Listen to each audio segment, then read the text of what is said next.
mukuona kuti chiganizo chimenechi chachitika pano chifukwa chani?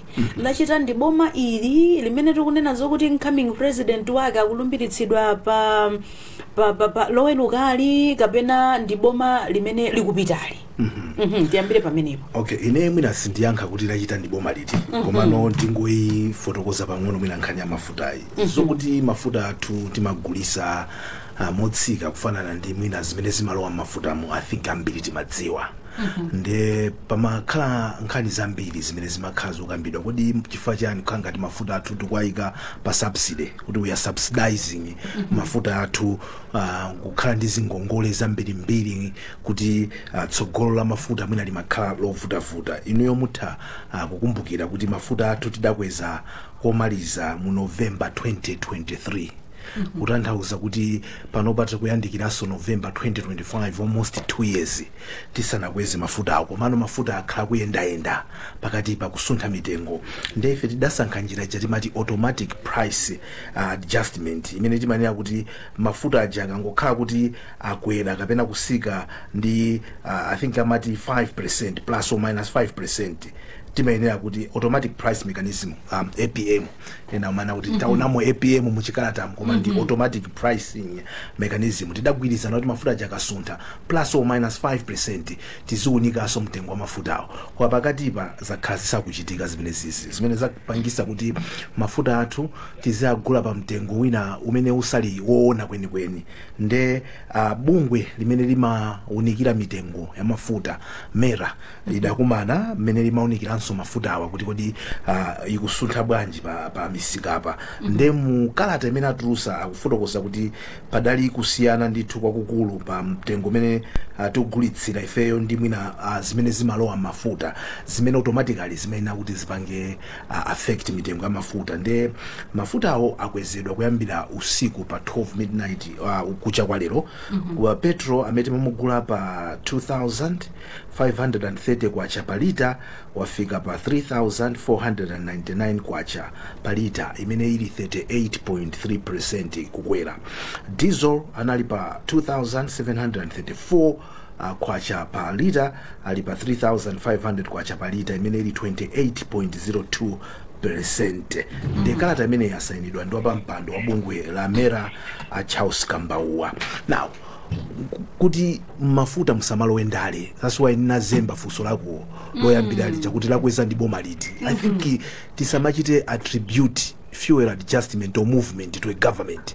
Tidayika ndondomeko pali mabungwe amene amayendesa zimezi zikamalowera ndalezi nchifukwa chake zimasokoneza msika wa mafuta, chifukwa anthu ena amati yayi mafuta akakwera aziti tikulephera, komano ife sitipanga mafuta tokha. So therefore zimene zikuchitika kwina zimayenera kuti ifeyonso definitely zitichita affect. Now tikamachita subsidize mafuta aja tikukhala ndi zingongole zambirimbiri panopa sindikudziwa kuti ngongole zinafika bwanji, koma last time I checked I think nimamva kuti about 1.3 trillion ngongole imene ili kumafuta. Now those are big figures close to our national budget. Tizabweza bwanji, tizachita recover bwanji, chifukwa tikamagulitsa mafuta amene aja timafunika tizikhani ndalama zimene timasungamo kuti ncholinga choti pakakhala ma adjustment yake ting'ono tisamangokwezayi, tiziyuza ndalama zimene zijazi mu fund imene jayi kuchita stabilize that process. Ndi zambiri koma I think mukanthawi kochepa ndiye sandafotokoza kuti sina. So should we make a conclusion kuti we have been living a lie in terms of prices of fuel? Unfortunately I think akakambirana za mafuta azo zimapita no kumaboma akuno kuti akachita approve. So it is that process yokavomera kapena kukana imene imakhano imazabwerano mbali ya ndale. Tikana chosa mwina element imene yoyo kuti mafuta utizingo apanga treat ngati commodity ina yonse, ngati akukwera ngati akutsika. Komano kubweresa apo no kuti mwina kuboma kuzikachita approve kapena disapprove pamene popo ndi pamene pamazabwerano political element, because akakana it doesn't mean kuti mafuta aja ndi kuti sadakwere kwinako, akwera koma ife tikugulisa mtengo umene usali woyenerera. In the process timakhala ndi ngongole zambiri, komanso kapezeke kamafuta kaja kazikhala kovuta because ife timakagula mafuta aja pa mitengo imene ife sitikupanga recover mdziko muno, so tikugulisa at a loss. So any business abwana, kaya ndi amandasi kaya ndi azibwente ngati kugulisa pa mtengo kuti sungaka kwanise so kuoda ndekuti gain imeneyo sikupanga phindu. It doesn't make sense. So mukamapitiriza kupanga gain yokuti sikupanga make sense, muzitenga ndalama kwina nkupanga. So you ask yourself a question, ndeti kutani? Who are we fooling? So ndimaziwa chifukwa choti mafuta aja akakwera, zinthu zambiri zimakwera and zimabweresa kuchuka kapena kusachuka kwa boma. Now because of that element, boma lo limakhala ndi chidwi kuti anthu aziti chani.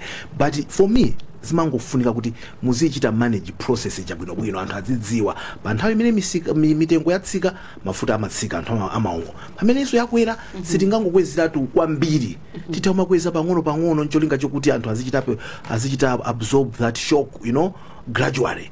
Komano kukaniratu kusakweza mafuta in the 2 years like has been the case in this country.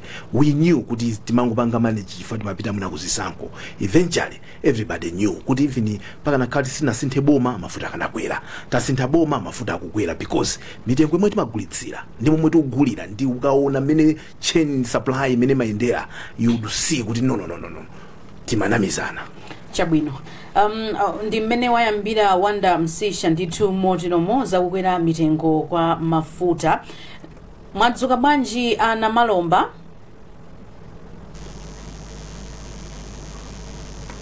Mukundimva na Malomba?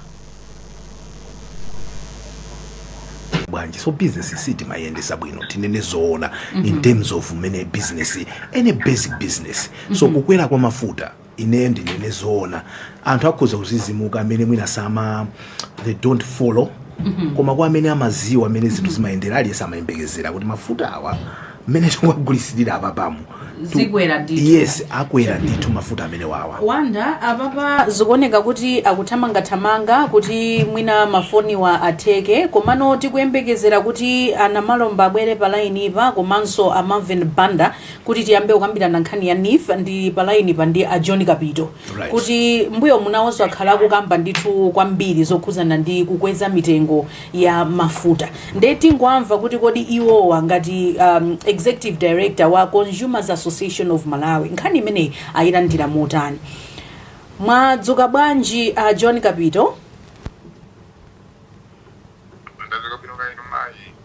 Ife tadzuka bwino. Nkhani imene yakukweza mitengo kwa mafuta mwayilandira motani ku Consumers Association of Malawi ko? Ankani sikuti ndio dabisa kwambiri ayi. Ndipakale pamene takhala kufotokoza kunena kuti mitengo ya mafuta nziko muno mmene tikugulisira timosikira kusiyana ndi mmene zikuchitikira kuti tizilipirira. Pa nthawi imene timanena nthawi imeneyo tinanena kuti kukweza kwa pang'ono kumamasulira kunena kuti mitengo ichisipa kukwera kwambiri ayi. Pamalamulo mmene amanenera amanena kuti mtengo kuti wakwera pang'ono ndi 5%. Ndekuti mtengo ena kukwera kunde upati ukakwera so mawawisa kwambiri anthu ayi, so mawawisanso anthu ambiri a business ayi chifukwa choti makhala kuti kukwera kuja kuti munthu ukhoza kukwanisa bwinobwino. Koma papa ndi pene mitengo yakwerera ndikuti tinakhalira chilonda kwa nthawi yayitali, ndeno lero chaphulika chilonda chicha nditikhala ngati vuta ndipenezo ndikulephera kumvesa njakuti chifukwa chati pakali panopa tafuna kuti tikweze chifukwa choti nakuna kunena kuti mitengo ya mafuta kunja kumene timagulako sikuti mitengoyo yakhala ikukwerayi, koma chimene chakhala chikuti vuta kwambiri kunoko ni nkhani ya forex kuti kwacha yathu yakhala isakukhala stable kwa nthawi yayitali. Ndi tinalolera kuti zikhala ndi malosses mwezi ndi mwezi mapanga inka malosses nkona anthu amene amathandiza kugula mafuta anasiya. Ife chimene timanena nthawi imene timati ndi bwino kuti tisakhale ndi kusowa kwa mafuta, anthu asamagone pa ma filling station, koma kuti tilipire mitengo iyi. Kwa mitengo yake ikirakwera pang'ono osakhala mmene yakwereramu apapa ndi kuti anthu amvatimva kuwawa kwambiri mmene yafikirapo. Koma musayiwalenso tingokuwunikirani kuti takhala ndi malosi akulu kumbuyo. Ndrama zimene timaluza ndrama imene mukionayi sikuti ndiyokhayi ayi, wapakatipa pakhala malosi ndi malosi amene aja kusogolo kuno timva enanso akubweresa kunena kuti amati fuel recovery losses, amati imene yoyo recovery loss iyo yamayika kuti so atolere ndrama zimene takhala tikupanga malosi aja pa nthawi yotalika imene yapita kumbuyoku ndezikhala kuti iso tikuzipweteka kwambiri chifukwa choti zonsezi tikamanena timaziwa kuti amene angalipire ndi consumer, amene angamve kuwawa ndi consumer. Olotasunga chilonda chomaka mwini wake wa chilondacho tapine chimwawe ndi mwini wake wa chilondacho apakhala kuti ni consumer chifukwa ndi amene amalipira mitengo ya mafuta yosakhala sokwina aliyense ayi ndipo kale panopa nkhani yonena kuti ndiyowawa mutati muyang'ane mmene mafuta wakwerera ndizoti wina aliyense ampakwawa kunsikanso kukhala kovutirako mmene tanenera tikanakondwa kuna kuti mitengo imeneyi mwezi ukwera mwina ni 5% 3% kumbuyoko zimene zozo zikalanthandiza kunena kuti mitengo yake isakhala kuti kamuzi izuse zinthu zokwera ngati zimene zizi zipakisa anthu kumva kuwawa kwambiri. Chabwino tikuthokozeni kwambiri a John Kapito komano chifukwa choti nkhani yangochitika ndithu kumene usiku wapita autipeze nthawi ndithu programu yabwinobwino yafu kuti tikambirane ndithu bwinobwino nkhani imene iyi ndikuyamikeni kwa basi chifukwa cha nthawi yanu. Zikomo. Wanda wamva ndithu mmene alankhulira a John Kapito sikuti akusiyana kwa basi ndi mmene unayankhulira muja komano apa ndimafuna tisunthe tiyambeno nkhani yokhuzana ndi kutsekedwa kwa maofesi a NIF. Ana Malomba mwadzuka bwanji? Ife tadzuka bwino kaya inuleya ndi awanthu kumene. Tadzuka bwino. Mwangoti zizimutsa mwina mukhoza kukhala ndi mawu pang'ono pa nkhani ya mafuta iti sanayambe kupita ku nkhani ya NIF 2 minutes yokha. Imeneyo mwina ndisaikepo mawu kwa ife mboma mu sinalowe kuti ndetsetse kuti chimachitika ndi chani mahandover zisanachitike ndiye mwina mwake ndisaikepo mawu koma kungonena kuti tikaona kata amene atulutsa amenayo akukamba zakuti exchange rate ndalama zimene akumazipeza modulirapo kusiyana ndi official exchange rate komanso ndalama zomapezeka makamaka freight ndi zinazoterozo insurance ndi zinazoterozo zimakhala zichikutsula ifeyo ngati aboma limene tikubwera umene la DBV tingwatsimikizira Malawi kuti ntchito za chuma zakayendetsedwe za dziko ndi luso lathu limene ndi kudya kwathu iyesetsa kuti ndalama zakunjazo zizipezeka kuti anthu asamavutike katundu asamakwere kwa gwero lakukwera kwa zinthu kwaja kuti policy imapezeka mwayo anthu amakayipeza ku black market muthaso kuona kuti tangolowa kumene kapena kuti magazeti angolengezedwa kumene muonanso ndalama yakujayo yayambaso kutsika mphamvu ndalama yathu yakwaja yayamba kumakhala ndi mphamvu zambiri yayamba kuchitika ndiyeno tinene chonchi kuti tingowatsimikizira Malawi kuti pamene tikulowa mboma ndi ukadaulo wathu oyendetsa ntchito zachuma tiyesetsa kuti mitengo ya zinthu ngati zimenezi zisamangokwerakwera komanso kukwera kwake zikhala komvererera pakuti munthu utopanga pulani kuti ndzapanga chakuti ndzapanga chakuti Mamsanga bwana na Malomba ndamvapo mwanena kuti kungopezeka kusintha kwa boma ikuoneka ngati kuti pali kuyenda kwa ndalama. Hello. Mafuna na Malomba foni yanuyo mutaima bwinobwino komanso mwina ngati amavini muli pena pake mutha upanga ko mute kai pang'ono. Okay. Ndi mafusafuso bwana na Malomba kuti mwakambapo kuti kungooneka kuti pakusintha boma payamba kale kuoneka kusintha kwa ndalama yakwacha ndi $, mwina zija pa Chingereza mati speculation kuti imukuonabe kuti pamene popo you are attributing that to say kuti is DPP kapena ndimene zimakhalira kuti people speculate kuti I think imene pabwera aboma ndalama mwina ikhoza kutifera m'manja pakhoza kukhala ndimangofuna ndione kuti mukumayilumikiza bwanji nkhani imeneyi ndi kubwera kwa DPP.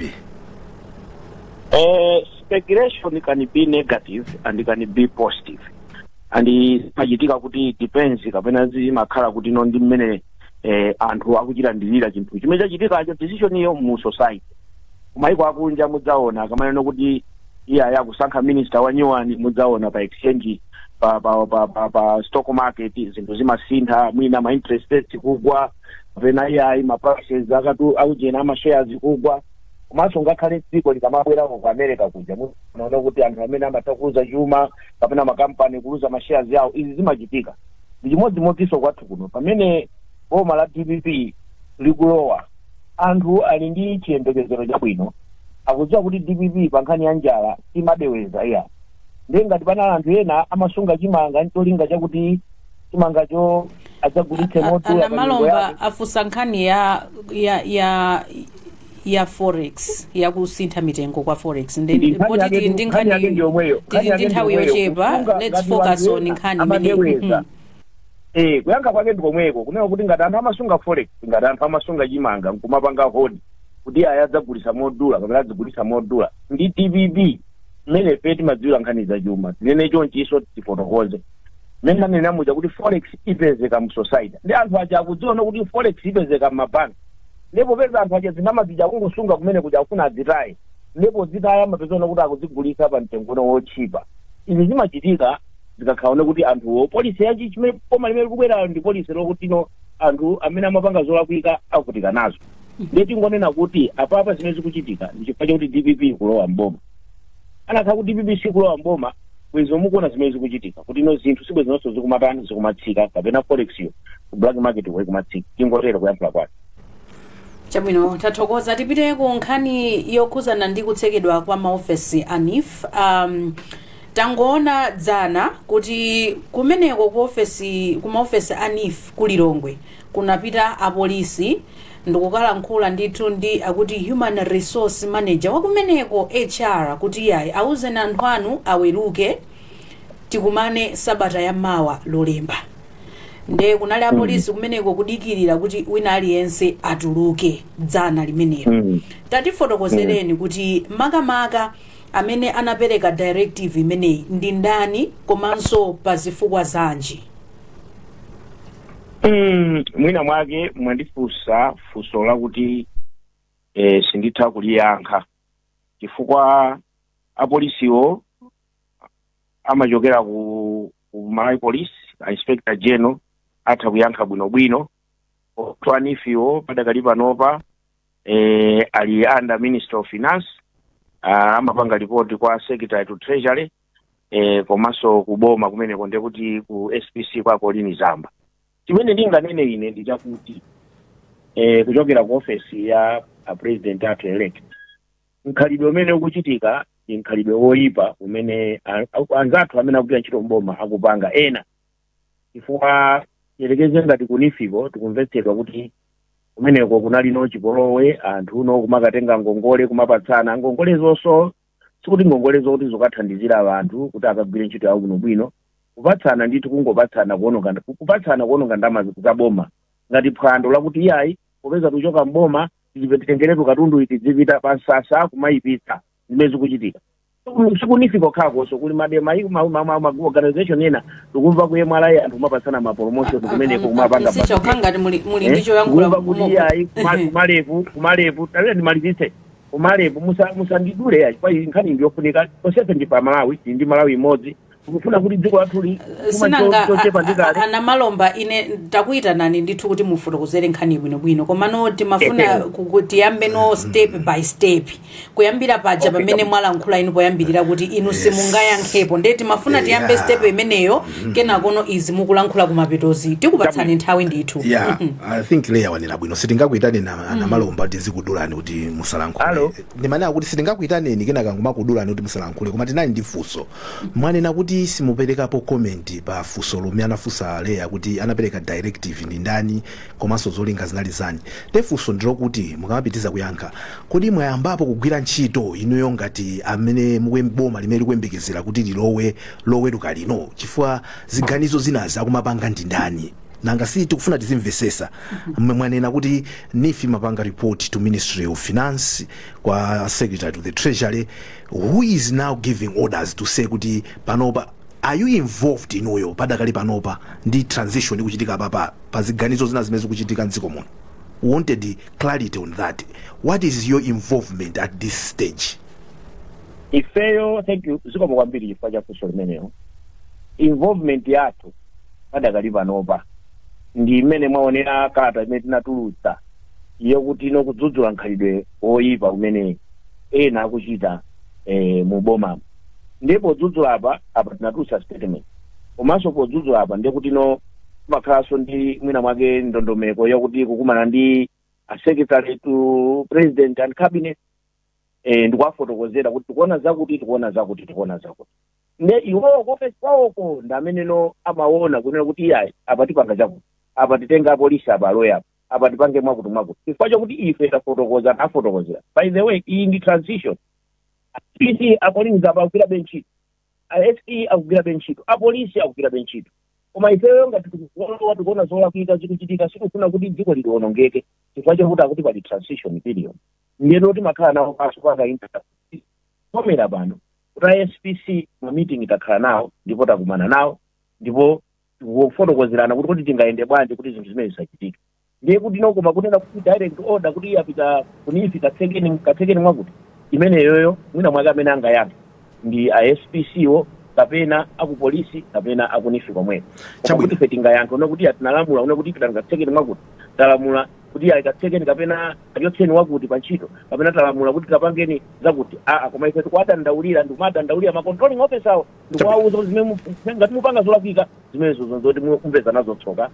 Tikulowa His Excellency Professor Arthur Peter Mutharika akulumbira Saturday lomwe ndimuona nazo tsoka chifukwa lamulo ndi lamulo. Imene mwake kuyakha kwake ndiyankhe choncho kuti mwina amene angayankha pasule kwambiri ndi SPC chifukwa chakuti kuyenda nawo limodzi.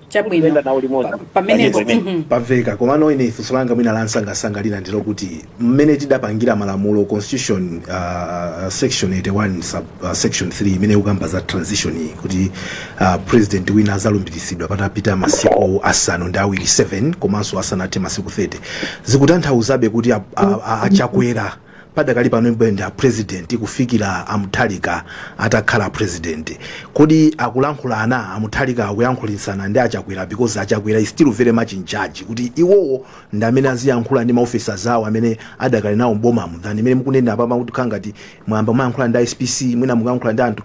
Is it not being too many creating lines osiyana than just use one line mwina president elect okuyankhula ndi amene adakalipo panopa kuti azipanga bwinobwino? See, that's what is supposed to be. Anamalomba titokozenso chifukwa cha observation yanuyo. Titero kuti malamulo amene adapangidwa adayiwalira ndondomeko yakuti kodi pa nyengo imeneyo kuti wina akutuluka wina akulowa zichitika ndi chani. Tidakakonda pamene talowaso mparliament tikakonzeni malamulo kuti pamene wina wake akutuluka kodi mphamvu zake zingakhale ziti, ziyambira pati ndikuthera pati, komanso uyu amene akulowa mphamvu zake zikuyambira pati ndikuthera pati. Padakali panopa zimene zozo palibe. Ndiye mukandifunsa kuti kodi simunganakatha kuyankhulananso ndi president opuma simingayankhule kuti akuyankhulana kapena iya chifukwa izozo ndi president elect His Excellency Professor Arthur Peter Mutharika. Komatu inuyo tikulankhula nanu ngati mneneri wa Mutharika. Inuyo nde choyankhulira cha Mutharika. Tikunama kapena? Simukunama konse. Komano kuti ukakhala mneneri mesa umanenera zomwe wauzidwa kuti unenere. Koma I'm sure Anamalomba ngati mneneri mukuyenereka kudziwa zimene zikuchitika pakati pa Mutharika ndi achakwera. Kuti ife ku Malawi kuno tikafika pa point ngati itafika iyo mafunso chonchi tizimva uchokera kwa inu. Tamverani tsopano. Mukandifunsa kuti aneneri kodi nkhani kuti bwanji nkhani imeneyo munakandiuza kuti amwene mukamabwera pano mukhale ndi yankho lakuti kodi His Excellency Professor Arthur Peter Mutharika akuyankhulana pa nkhani ya transition ndi a former president His Excellency Dr. Lazarus Chakwera. Ndinakakonzekera koma panopa mwandikhangatiro mwanditidzimutsa pa funso limene. Koma ningonena kumene mwandifunsira kunena kuti tikuyankhulana nawo akuboma malingana ndi kuti zimene zikuyendera. Ndiyeno komano sindingayankhe kuti kapena ayi makamaka pa funso lakuti kodi kuyankhulana ndi achakwera directly sindingayankhe funso limeneyo ndikuti ndikhangatino ine ndimafuna kumafotokoza chilungamo nthawi zonse. Mawu amenewo sindinayikidwe mkamwambo kuti ndifotokoze.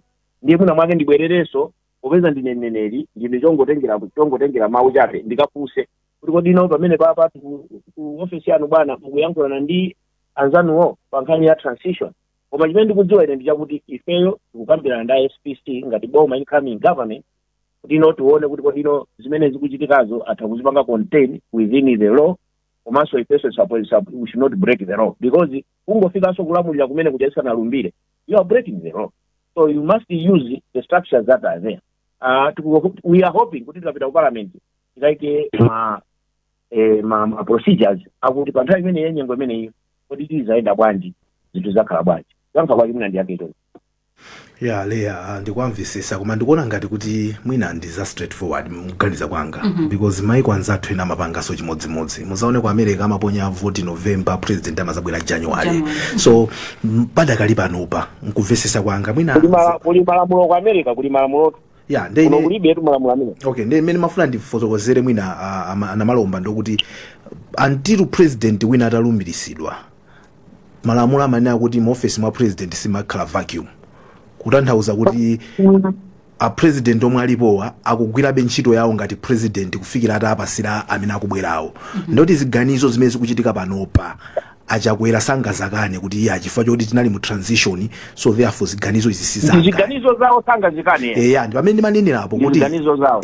So technically the one running government. Exactly my point. Spot on. So I was saying in that manner, was it not possible kuti now andana president elect ndachakwera azigwirano ntchito limodzi kukhala ndi office limodzi, because awo akubwera kuti aziuzana I say apa papanga pa than kuti muzidusa ma controlling officers iwa, yet we still have the in charge of government. Yes, that was just permanent mangofuna clarification. Koma ndakumvani mene mukufotokozera, but I just wanted to add that. Yes.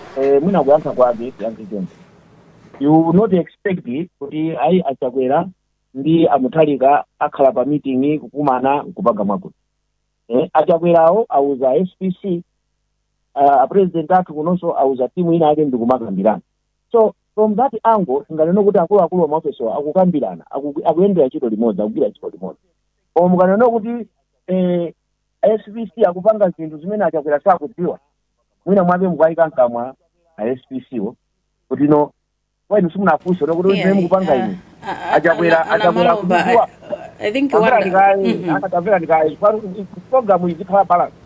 Iniyo munakafisa SPC kuti kodi zimene mukupangazi kunisiku a president kopu amene akutuluka wakuzidziwa, osati mundifuse ine ife apere tikune tukalowa mpuma ndifusazo kuti zimene akupanga anife ife tikuzidziwa. Ine mwafusa SPC kuti SPC muda boma achakwera kalibe pampandova mpaka na lowerukali technically kwapanga handover. Kodi zimene zikuchitika mukuzidziwa, mwafuse iwo osati mundifuse ineya musandike musandimate malovu nkamwa kufazi ndikuza kuti tikupira. So anamalomba inu mogwira pachifuwa panu mwanena kuti mumayankhula mwa chilungamo chake izi zatsekedwa kutsekedwa kwa maofesi akunifi inu simukudziwapo kena kalikonse ndipo simukukhudzidwa. Ineyo simingayankhulepo kena kalikonse. Amene angayankhule ndi amene akuyendetsa boma a SPC panopa amene ali controlling officer. Chief controlling officer ndi a SPC Michael Nzambe. Ngati mufuna yankhule nine labwino logwirika osatizo mmaluwa zoyankhula mwayimbire iwo nkwafunsa kuti mayi inu ndi amene muli technically to the president, chief controlling officer ndikuti bwanji. Chabwino ndiye tibwere no pakalata imene mwatulutsa mukufotokozera kuti pali zinthu zingapo zimene zikuchitika ndithu mabungo osiyanasiyana mwachulako ku MRA apa tukamba zakunifiku ndi kwina timafuna mutiuze kuti kodi mukuti chikuchitika ndi chani, koma musanayankhe funso ili Marvin Banda apapa akhala pa line ipa tiapasenso mpata kuti nawonso alankhule. Ndaonanso